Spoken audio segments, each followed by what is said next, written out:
এই মানুষগুলো বাঁচাইতে দিবে না, আমার সন্তানটাকে রাখা যাবে না।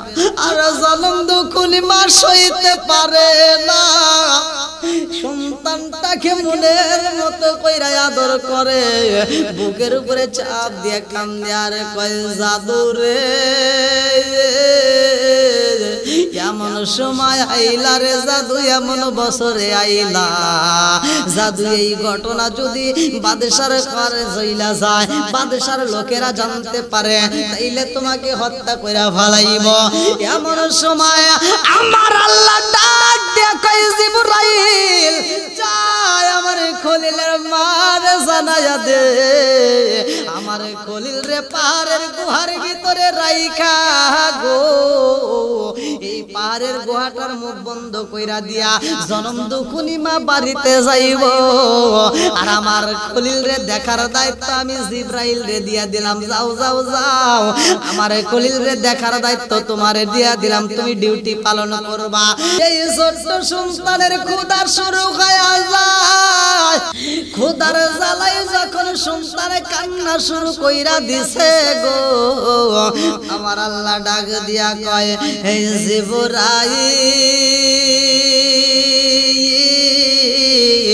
ও জিবরাইল, আমার খলিলের ক্ষুধার যন্ত্রণা তো সহ্য করতে পারবে না, আমার খলিল রে এই মুহূর্তে যাও, তার হাতের আঙ্গুলটা তার মুখের ভিতরে ঢুকাইয়া দাও, তার হাতের নখটা তার মুখের ভিতরে ঢুকাইয়া দাও।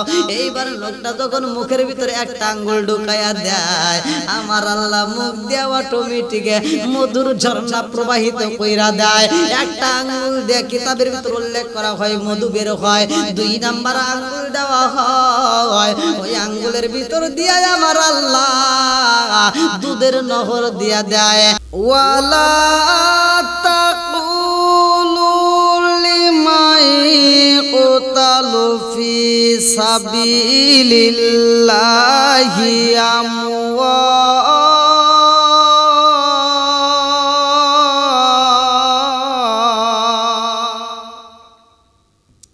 যারা আল্লাহর রাস্তায় জীবন দেয় তারা মরে না, আর এই রাস্তায় জীবন দিতে গিয়ে যায় যারা, অনেকে তাদেরকে হত্যা করা হয় আর তারা আল্লাহর রাস্তায় শহীদ হয়ে যায়। বন্ধুরা রে আমার, ইরাকের ব্যাবিলন শহরে বাদশা নমরুদ, আরে শক্তিশালী অহংকারী বাদশা নমরুদ, তিনি এলাকার ভিতর ঘুরে ঘুরে বলতো আনা রব্বুকুমুল আ'লা, জোরে জোরে কন নাউযুবিল্লাহ, আনা রব্বুকুমুল আ'লা, আমাকে আল্লাহ বলো, আমাকে খোদা হিসেবে মাইনা নাও। এই কথা যখন প্রচার করা হয়, প্রজারা যত ছিল গো, উপদেষ্টা যারা ছিল সবাই মিলে তাকে সিজদা করত। সকালবেলা যখন ভোর হয়ে যাইত গো, এই ব্যাবিলন শহরের বাদশা নমরুদরে সবাই সিজদা করত, সবাই তারে সম্মান করত, সবাই তারে পূজা দিত, এতে তিনি খুশি হইয়া সবাই আদর করত, ভালোবাসত। বাদশা নমরুদ জগতের মত কইরা কইরা কয় আনা রব্বুকুমুল আ'লা, আমাকে যদি খোদা মানা হয় আমার কাছে ভালো লাগে, যারা খোদা হিসেবে মানবে না তাদেরকে হত্যা করব, যারা আমাকে খোদা হিসেবে মানবে না তাদেরকে আমি বাঁচতে দেব না। এই ঘোষণা যখন হয়া গেছে গো, ব্যাবিলন শহরের সব মানুষেরা তাকে সম্মান করত, সবাই তারে পূজা করত। ছোটরা সম্মান করে, বড়রা সম্মান করে, মুরব্বীরা সম্মান করে, প্রজামন্ত্রী সবাই তারে সম্মান করে। এইভাবে চলতে চলতে অনেক দিন পার হয়ে যায়। যায়। আমার আল্লাহ এইটা বন্ধ করার জন্য এমন একজন নবীরে ওই শহরের ভিতর প্রেরণ করবে, যার নামটা কিতাবের ভিতর উল্লেখ করা হয় হযরত ইব্রাহিম আলাইহিস সালাম, যার ব্যাপারে আমার রাহমাতাল লিল আলামিন নবী বলছে আনা দুআ ও আবিনা ইব্রাহিম, আমার বাবা এখানে ইব্রাহিম আলাইহিস সালামের কথা উল্লেখ করা হয়। আনা দুআ ও আবিনা ইব্রাহিম, আমার বাবাই দোয়া করছে আমি নবী আইছি গো। ভালো করে শুইনা না সেই হযরত ইব্রাহিম আলাইহিস সালামের জীবন বৃত্তান্ত। আরে ইব্রাহিম আলাইহিস সালাম দুনিয়াতে আইও, বাদশা নমরুদ ঘরের ভিতরে ঘুমাইছে। ঘুমের ঘরে বাদশা নমরুদ, রাত্রি 12টা পার হয়ে যায়, 1টা পার হয়ে যায়, গভীর রাত 2টার সময় একটা ঘুমের ঘরে স্বপ্ন দেখে। এই ঘুমের ঘরে স্বপ্নের মধ্যে দেখতে পারে বেবিলন শহরের পশ্চিম প্রান্তর দিকে এমন একজন ছোট বালক আইছে গো। যেই বাচ্চাটা আইসা ঘুমের ঘরে স্বপ্নে দেখতেছে, ওই বাচ্চাটা এইবার বাদশারে আইসা জুতা দেয়া বাড়ি শুরু করেছে, বাদশারে মাথায় আঘাত করে। বাদশা ঘুমের ঘরে আর ঠিক থাকতে পারে না, এইবার ঘুম থেকে জায়গা কান্দে আর কয় কোথায় রইলা, কে সৈন্যরা তাড়াতাড়ি আয়। বাদশা নমরুদ কান্দার কয় ঘুমের মধ্যে আমি কি পাইলাম, আমার ভালো লাগে না, আমার তো ভালো লাগে না। ঘুমের মধ্যে স্বপ্নের মধ্যে ভয় পাইছে, ছোট্ট একটা 5 বছরের বালক আমারে জুতা দেয়া বাইরায়। এই কথা কার কাছে বলবো, মনের কথা কার কাছে জানাবো? বাদশা নমরুদের স্ত্রী কয় স্বামী গো, ও স্বামী আপনি কেন এই গভীর রাত্রে চোখের পানি পালায়া কান্দেন, চিৎকার মারেন, কারণটা কি? এইবার বাদশা কয় এই বিবি রে, ও বিবি, আমি ঘুমের মধ্যে স্বপ্নে দেখলাম কে আমার জন্য জুতা দিয়া মাথায় আঘাত করে, কে যেন আমার আঘাত করে, কে যেন আমার কষ্ট দেয়, তার আঘাতের যন্ত্রণা তো আমি ঘুমের মধ্যে সইতে পারি না। ও বিবি রে, এই ঘটনা আমি কার কাছে বলবো? বিবি কই এই কথা মানুষের কাছে প্রকাশ করা যাবে না, আপনি এই গভীর রাত্রে পাগলামি করবেন না। এই কথা যদি জগৎবাসী জানতে পারে গো স্বামী, জগতের সবাই আপনারে পাগল কইব। এইবার বাদশা নমরুদ আর কারো কাছে বলতে পারে না। আবার যখন ঘুমায়া যায়, আমার আল্লাহর নীলা খেলা বোঝা যায় না, আমার আল্লাহর নীলা খেলা বোঝা যায় না রে বন্ধু। আবার গভীর রাত্রে আবার স্বপ্ন দেখিতেছে, আবার পশ্চিম প্রান্তর থেকে একটা বালক ছুটে আসে, ছোট্ট একটা বাচ্চা আবার দৌড়াই এসে মাথায় আঘাত করে। আবার বাদশা নমরুদ দাঁড়াইয়া যায়, ডাকে আর কয় বিবি রে, আমার ঘরের মধ্যে একই বিছানায় তুমি ঘুমাইলা, ও বিবি জাদনি, আমার যেই কষ্ট হয় তুমি বুঝতে পারছো নয়। বিবি কয় না না না, আমি তো কোনো কিছুই জানি না, আমার আল্লাহর নীলা খেলা বোঝা যায় না, ভালো করে শুই না। নাও একই বিছানায় ঘুমাইছে, ঘুমের ঘরে একজন ভয় পায় আঘাতে পায়, আর একজন পায় না, এতে বোঝা যায় হাসরের ময়দান কায়েম হইব, হাসরের ময়দানের ভিতরে বিচার হইব, একজনের শাস্তি হইব আর একজনের হইব না, একজন কষ্ট পাইব আর একজন পাইব না, একজন জান্নাতে যাইব আর একজন জাহান্নামে যাইব। এইবার স্ত্রী কয় এই স্বামী গো, ও স্বামী, আমি আপনারে কেমনে বুঝাবো বুঝতে পারি না, আমি কোন ভাষায় আপনাকে বুঝাবো? এই বিছানায় একই সাথে ঘুমাইলাম, আপনি একে একে 2বার স্বপ্নের মধ্যে ভয় পাইলেন, আমি তো একবারও পাইলাম না। আমার মাথায় হাত বুলাইয়া দেয়, আবার ঘুমায়া যাই রে ভাই। এই বাদশা নমরুদ আবার ঘুমের মধ্যে তৃতীয়বার আবার স্বপ্নের মধ্যে দেখে আমার আবার আঘাত করে মাথায়। বাদশা নমরুদ কই বিবি রে, কে যেন আমারে আঘাত করে রে, কথা আমি কারে বলবো, এই কথা আমি কারে জানাবো? বিবি কই স্বামী গো, স্বামী আপনি কি বলতে চান? বলে আমারে কেন আঘাত করা হয়, আমি তো ঘুমাইতে পারি না, এই বিষয়ে আমার পরামর্শ কইতে হইব, যার কাছে আমি সাহায্য পাবো তার কাছে আমার যাইতে হইব। বিবি কয় এই স্বামী গো,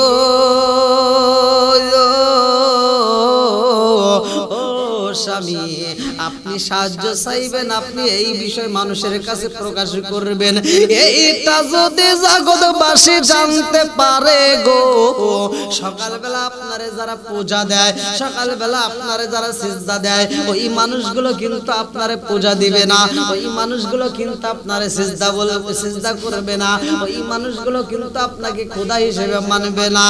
এইবার বাদশা কই বিবি রে, ও বিবি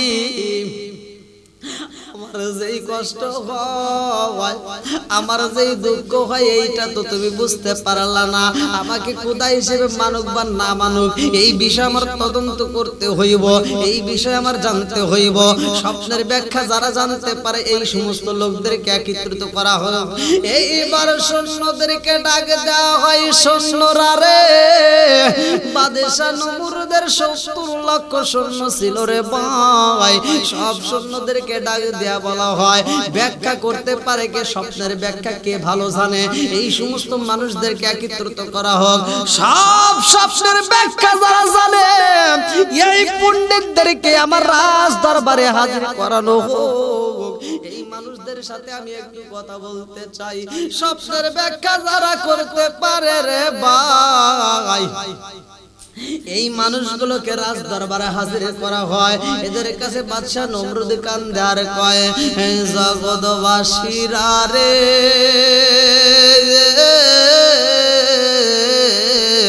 ও জগৎবাসীরা জানোনি আমি ঘুমের মধ্যে একে একে ৩ বার স্বপ্ন যুগে পাইলাম, পশ্চিম প্রান্ত থেকে এমন একজন ছোট্ট একটা বাচ্চা আমাকে দৌড়াই এসে আমার মাথায় আঘাত করে, আমাকে জুতা দিয়ে আঘাত করে, আমাকে এত কষ্ট দেয়, কারণটা কি? এই স্বপ্নের ঘটনা শোনার পরে সব স্বপ্নের ব্যাখ্যা কারকরা কয়, বাদশা গো আমরা বুইজা পালাইছি, বাদশা গো, বাদশা আপনাকে ছোট্ট একটা বাচ্চা আঘাত করে, এর কারণ হইল ভালো করে শুইরা নেয়, এই দুনিয়াতে এমন একটা সন্তান আইব গো,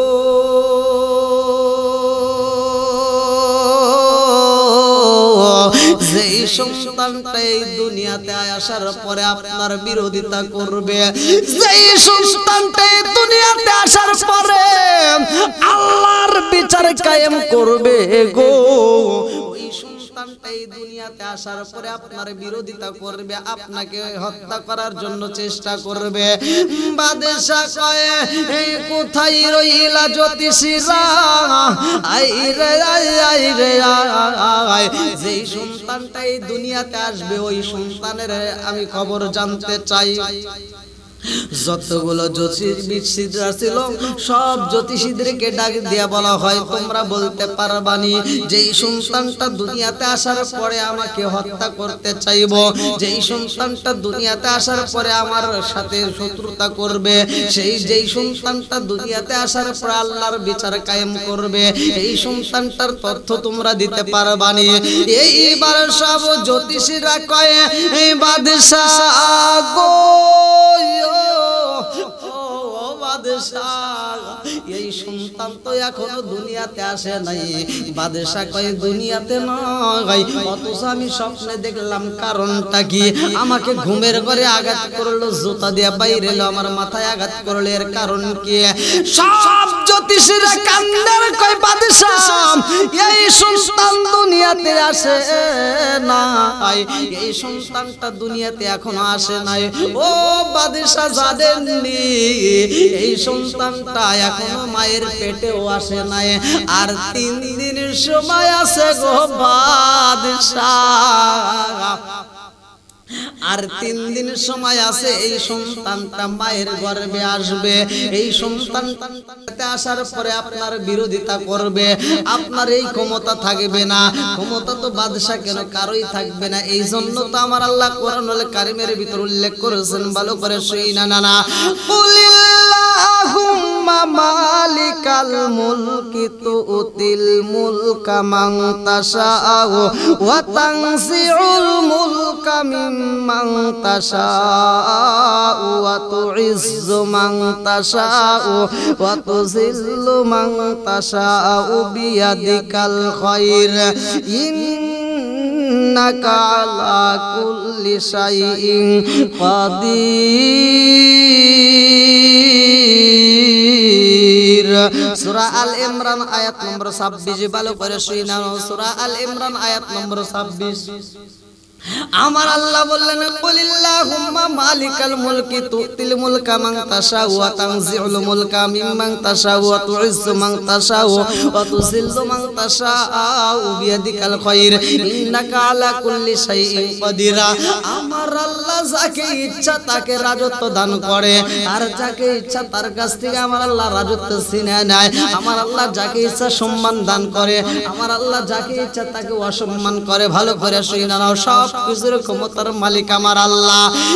এবার বাদশা কয় জ্যোতিষীরা রে, ও জ্যোতিষীরা, ওই মানুষটা তো এখনো দুনিয়াতে আসে নাই, ওই সন্তানটা তো এখনো মায়ের গর্ভে আসে নাই, তাইলে কি করা যায়? সব জ্যোতিষরা কয় এইটা বন্ধ করতে হইব। আজ থেকে বাদশা গো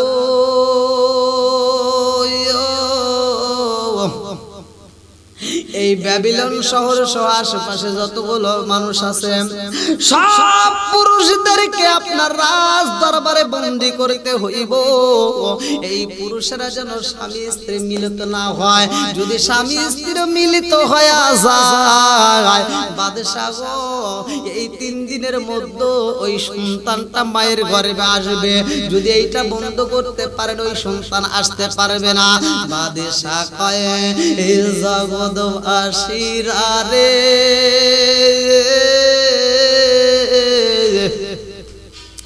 ওই সন্তান যেন মায়ের গর্ভে না আসতে পারে। সন্তান দেওয়ার মালিক আল্লাহ, সন্তান আবার না দেওয়ার মালিক আমার আল্লাহ। বাদশা এইবার বিরোধিতা শুরু কইরা দিল। এইবার 70,000 সৈন্যদেরকে পাঠাইয়া দিল, সব পুরুষদেরকে আমার রাজ দরবারে হাজির করা হোক। যেই পুরুষটা আমার রাজ দরবারে আসবে না ওই পুরুষটাকে হত্যা করা হইব, তাকে কিন্তু শাস্তি দিয়ে হত্যা করা হইব। তাড়াতাড়ি খবর দিয়ে দাও। এইবার সব পুরুষেরা রাজ দরবারে আইসা গেছে গো। বলল স্বামী স্ত্রী মিলিত হওয়া যাবে না, 3 দিন পর্যন্ত আমার দরবারে তোমরা সবাই বন্দী থাকবা, কেউই যাইতে পারবা না। বন্ধুরা রে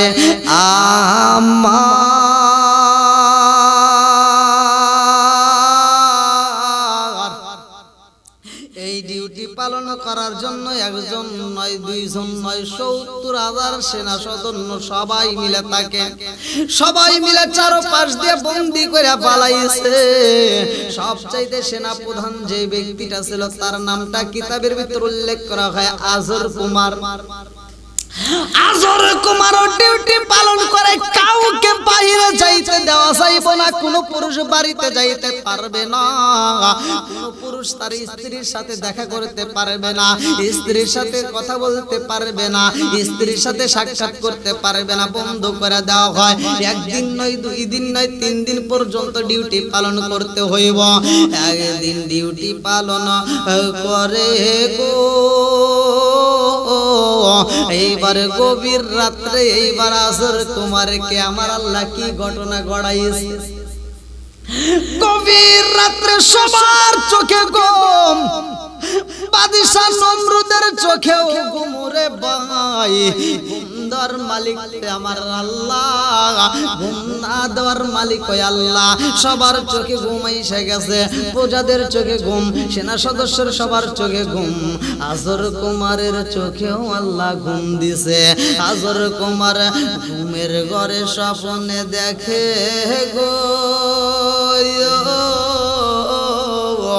আজর কুমারের স্ত্রী সুন্দরী বিবি আজর কুমারের পাশে ঘুমায়া গেছে আজর কুমারের পাশে ঘুমাইছে আজর কুমার ঘুমের ঘরে স্বপ্নের মধ্যে দেখিতে পাইল বিবি তার দিকে সুন্দর মায়াবী দৃষ্টিতে তাকাইছে আজর কুমার ঘুমের ঘরে বিবিরে আদর শুরু কইরা দিছে গো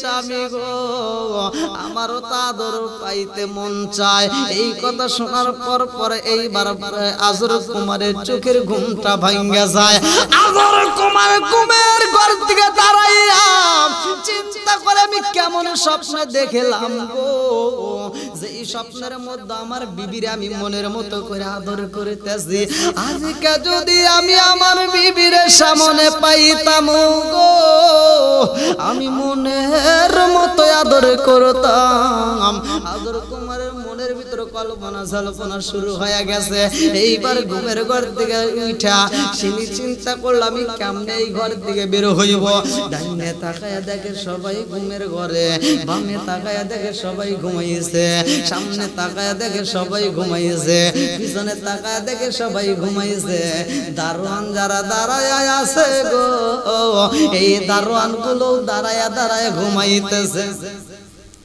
আমার আল্লাহ সবার চোখে ঘুম দিয়া দিছে আজর কুমার আর ঘুমাইতে পারে না এইবার বিবির কাছে যাওয়ার জন্য ছটপট শুরু হয়ে যায় গভীর রাত্রে আজর কুমার বাড়ির দিকে রওনা দিছে গো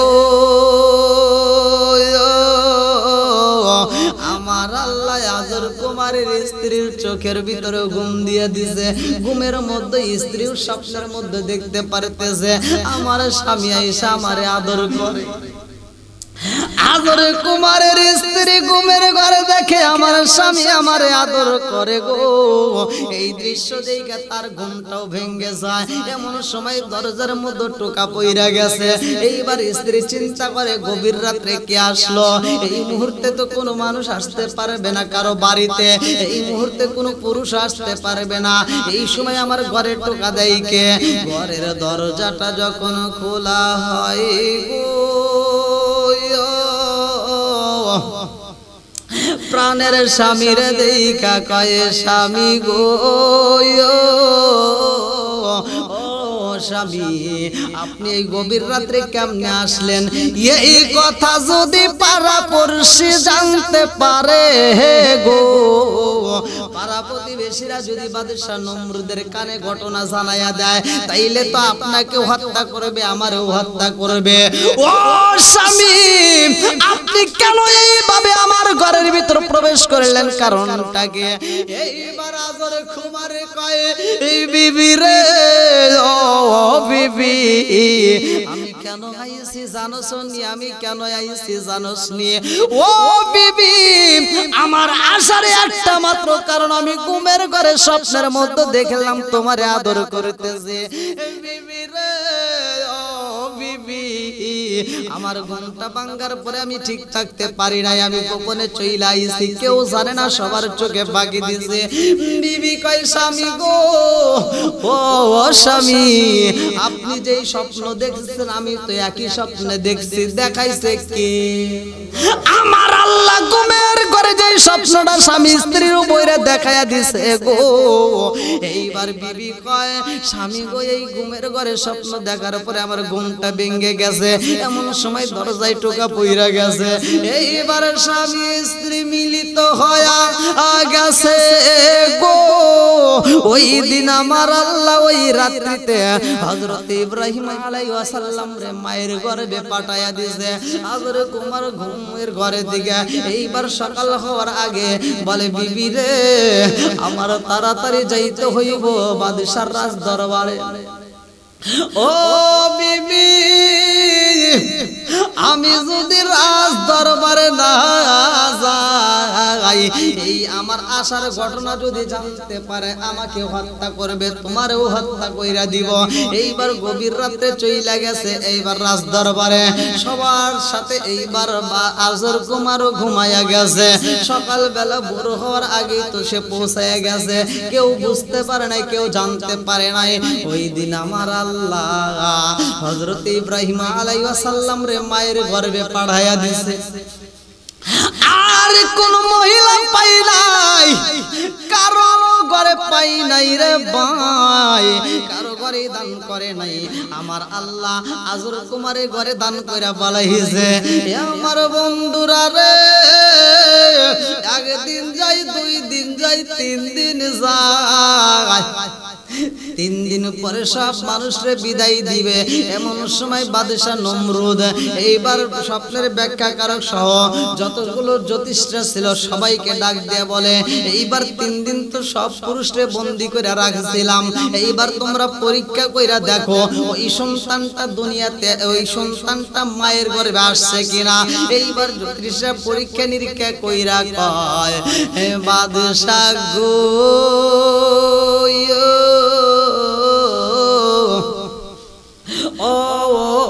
বাদশাহ যে সন্তানটাকে দুনিয়াতে আসার জন্য আপনি বন্দী করার জন্য বাধা দেওয়ার জন্য চেষ্টা করলেন, ও বাদশাহ ওই সন্তান তো মায়ের গর্ভে আইসা গেছে গো। এইবার বাদশাহ কই জ্যোতিষরা রে কারণটা কি কেমনে গাইলো বুঝলাম না, সব পুরুষরেই তো আমি রাজ দরবারে বন্দী করে রাখছি, তাইলে কার মাধ্যমে আসলো বুঝতে পারলাম না। জ্যোতিষরা কয় বাদশাহ গো আপনি একটা কাজ করতে পারেন, এই বছরে যতগুলো মহিলার গর্ভবতী হয়েছে সব মহিলাদেরকে আপনার রাজ দরবারে হাজির করা হোক। যেই মহিলা পুরুষ সন্তান জন্ম দিবে গো ও বাদশাহ ওই সন্তানটাকে হত্যা করা হোক। যেই মহিলাটা মেয়ে সন্তান জন্ম দিবে ওই সন্তানটাকে জীবিত রাখা হোক, আর যারা পুরুষ সন্তান জন্ম দিবে তাদেরকে হত্যা করা হোক। বাদশাহ কয় এটাই বিচার করা হইব। রাজ দরবার থেকে ঘোষণা দেওয়া হয় এই বছরে যতগুলো মহিলারা সন্তান প্রসব করবে, যতগুলো মহিলারা বাচ্চা প্রসব করবে গো সব মহিলাদের বাচ্চাগুলো যদি পুরুষ হয় তাইলে তাদেরকে হত্যা করা হইব, সন্তানটাকে হত্যা করা হইব। মেয়ে যদি জন্ম দেয় তাইলে হত্যা করব না। এই ঘটনা যখন সবার মাঝে জানায়া দেয়, সানাসে কানাসে সবার কাছে প্রকাশ করা হয়, আমার আল্লাহর নীলা চাইরা আজর কুমারের স্ত্রী গর্ভবতী হয়ে যায়, কিন্তু এই মহিলাটাকে দেখলে বোঝা যায় না, আমার আল্লাহর নীলা খেলা বোঝা যায় না। হযরত ইব্রাহিম আলাইহিস সালামের মায়েরা পেটটা উঁচু হয় না, মানুষ বুঝতে পারে না। যেই দিন ডেলিভারি হইব গো, যেই দিন ব্যথা শুরু হয়ে যায়, কে যেন ঘরের দরজার সামনে এসে ডাক দেয়, ও ইব্রাহিম আলাইহিস সালামের মা আপনি আর ঘুমের ঘরে থাকবেন না, ঘরের ভিতরে থাকবেন না, এই গভীর রাত্রিতে আপনি জঙ্গলের ভিতরে পাহাড়ের ভিতরে গর্তের মধ্যে চইলা যাবেন। আপনাকে আমার আল্লাহ অনুমতি দিয়েছে, এইখানে আপনার থাকার প্রয়োজন নাই। এই পাগল নিয়ে এই গভীর রাত্রে জঙ্গলে চইলা গেছে গো, পাহাড়ের একটা গর্তের ভিতরে ঘরের ভিতরে প্রবেশ করছে গো। ওই গর্তের মধ্যে আমার আল্লাহ হযরত ইব্রাহিম আলাইহিস সালাম রে দুনিয়াতে আগমন করেছে। ইব্রাহিম আলাইহিস সালাম দুনিয়াতে আসার পরে জনম দুখনি মা বড় দিয়া কান্দে আর কয় আমার এই এত সুন্দর এই জাদুরে আমি কেমন রাইখা যাব গো এই সন্তানটাকে যদি বাহিরে নিয়ে যায় আমার সন্তানটাকে হত্যা করবে আমাকে এই মানুষগুলো বাঁচাইতে দিবে না আমার সন্তানটাকে রাখা যাবে না আর জনম দুঃখনি মা সইতে পারে না সন্তানটাকে মনের মতো কইরা আদর করে বুকের উপরে চাপ দিয়ে কান্দে আর কয় জাদুরে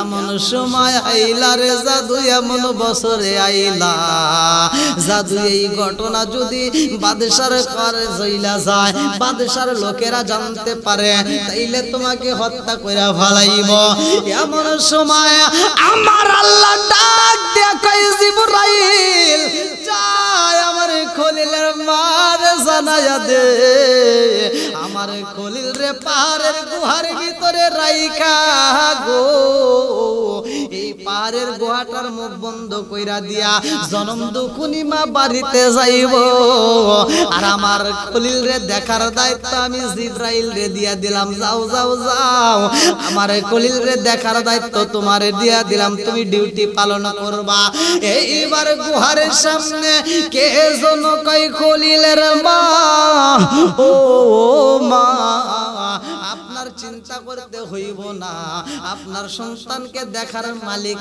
আল্লাহ আপনি বাড়িতে চইলা যান আপনার সন্তানরে দেখবে আমার আল্লাহ এইবার ইব্রাহিম আলাইহিস সালামের মা আর দেরি করে না ফজরের সময় এইবার বাড়িতে চইলা যায় এইবার ইব্রাহিম আলাইহিস সালামের কাছে মা দিনের বেলায় আসতে পারে না এই ছোট্ট সন্তানের ক্ষুধা শুরু হয়ে যায়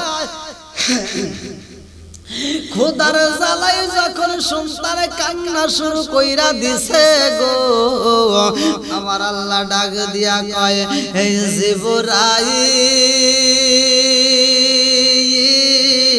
জিবরাইল ও জিবরাইল আমার খলিলের ক্ষুধার যন্ত্রণা তো সহ্য করতে পারবে না আমার খলিল রে এই মুহূর্তে যাও তার হাতের আঙ্গুলটা তার মুখের ভিতরে ঢুকাইয়া দাও তার হাতের নখটা তার মুখের ভিতরে ঢুকাইয়া দাও এইবার নখটা যখন মুখের ভিতরে একটা আঙ্গুল ঢুকাইয়া দেয় আমার আল্লাহ মুখ দিয়ে অটোমেটিক মধুর ঝর্ণা প্রবাহিত কইরা দেয় একটা আঙ্গুল দিয়ে কিতাবের ভিতরে উল্লেখ করা হয় মধু বের হয় দুই নাম্বার আঙ্গুল দেওয়া হয় ওই আঙ্গুলের ভিতর দিয়া আমার আল্লাহ দুধের নহর দিয়া দেয় একটা হলো আসালান মুসাফফা মধুর নদী মধুর ঝর্ণা দুই নম্বরে লাবানান খমিসা দুধের ঝর্ণা আমার মুরব্বি বাবারা তিন নম্বরে আমার আল্লাহ একটা পানি দেয় মান তহুরা পবিত্র নিয়ামতের পানি মিষ্টি শরবতের পানি আমার আল্লাহ তিনটা আঙ্গুল দিয়ে তিনটা ঝর্ণা প্রবাহিত করেছে একটা হলো মধু একটা হলো দুধ একটা হলো পানি তিনটা নহর আল্লাহ জারি কইরা দিয়েছে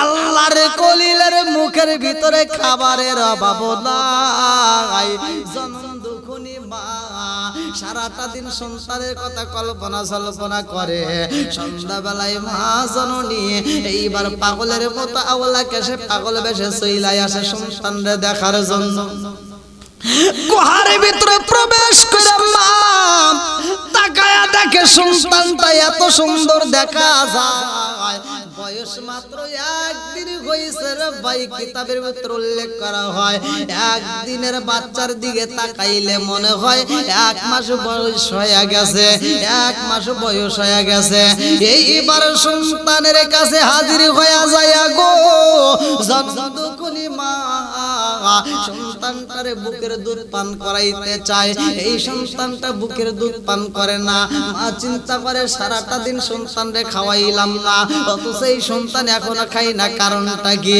আল্লাহ কয় জিবরাইল আমার খলিলের মা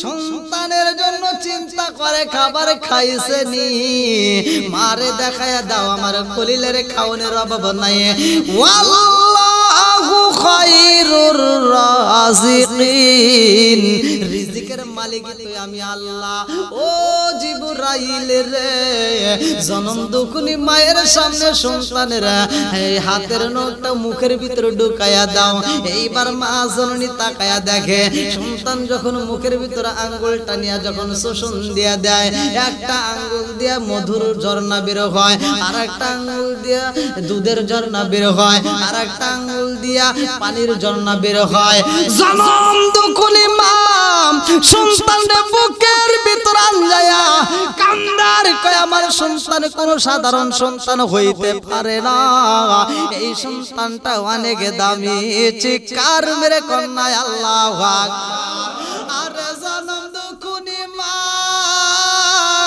সন্তানের দিকে তাকায়া দেখে 1 মাস বয়সে যেই বাচ্চাগুলো হয় আমার সন্তানটা মনে হয় 1 মাসে হয়ে গেছে একদিন যায় 2 দিন যায় 3 দিন যায় 3-4 দিন যায় 5 দিন যায় এই রকম 21 দিন যখন পার হয়ে যায় জনম দুঃখনি মা কয় 21 দিনের বাচ্চার দিকে তাকাইলাম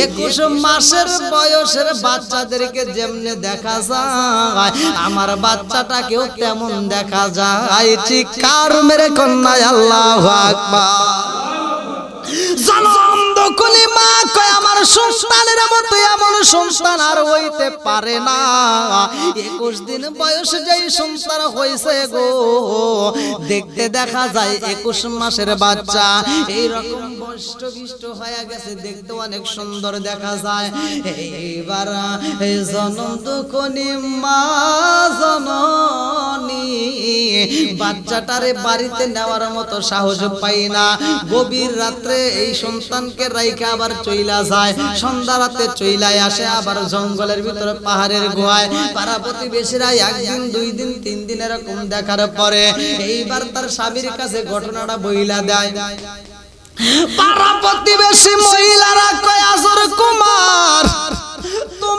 তুমি রাজ দরবারে তুমি ডিউটি পালন করো বাড়ির খবর জানোনি বলে বাড়ির কি খবর এইবার পাড়া প্রতিবেশী মহিলারা ডাক দিয়া কয় জানোনি তোমার স্ত্রী কি করে গোপনে খবর রাখছনি বলে আমার বিবি কি করেছে তোমরা একটু বইলা দাও বলে তোমার বিবি সন্ধ্যার সময় বের হয়ে যায় জঙ্গলের ভিতরে আবার শেষ রাতে তোমার বিবি বাড়ির ভিতর আসে এই জঙ্গলে যায় কারণটা কি নিশ্চয় তোমার স্ত্রী বুঝি ব্যভিচারে লিপ্ত হয়ে গেছে আজর কুমার কয় হইতে পারে না আমি নিজে দেখতে চাই আমার বিবি যদি ব্যভিচারিণী হয় আমি নিজে হাতে তাকে হত্যা করব এইবার গভীর রাত্রে তাকে ধরার জন্য এইবার আর রাজ দরবারে যাই না বিবি কয় আজকে কি তুমি দরবারে যাইবা না এইবার স্বামী কয় আজর কুমার কয় বিবি গো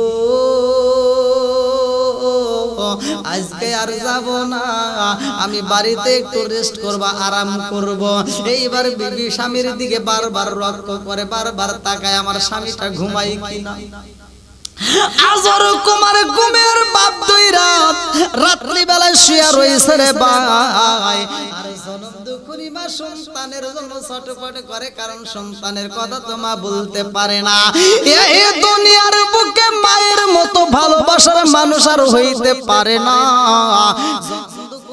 সন্তানের জন্য পাগল পারা একটু পরে ছটফট করে এইবার সন্তানের কথা কল্পনা কইরা স্বামীর দিকে তাকায় দেখে স্বামীর চোখটা বন্ধ মা জননী আর সহ্য করতে পারে না ঘরের দরজাটা খুইলা দৌড় মারছে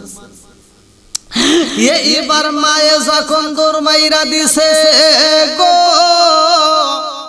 আজর কুমারের পিছনে পিছনে রওনা দেয় পাড়া প্রতিবেশী মহিলারা আমারে যেই ঘটনা বলছে আসলেই তো সত্য আমার বিবি জঙ্গলের দিকে যায় কারণটা কি এইবার স্বামী পিছনে পিছনে যায় দেখে রে আজর কুমারের স্ত্রী চোখ ভরা পানি বুক ভরা ব্যথা নিয়া এইবার গুহার ভিতরে প্রবেশ করে এইবার আজর কুমার পিছনে পিছনে তাকায়া দেখে আমার বিবি এই গর্তের ভিতরে ডুইকা গো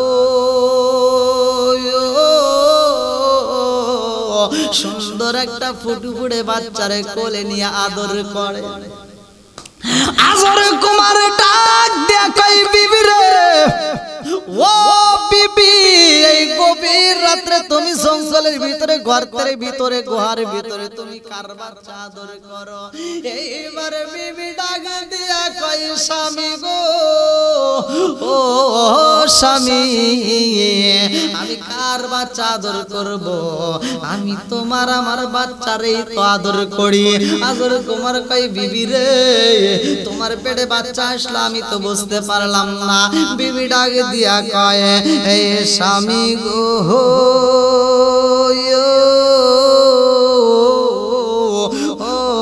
ও স্বামী, আপনারে বলি নাই যেই দিন যেই রাত্রিতে আপনি আমাকে আদর করতে গোপনে আসছিলেন, ও স্বামী, ওই দিন থেকে আমি জনম দুঃখনী মা গর্ভবতী হই।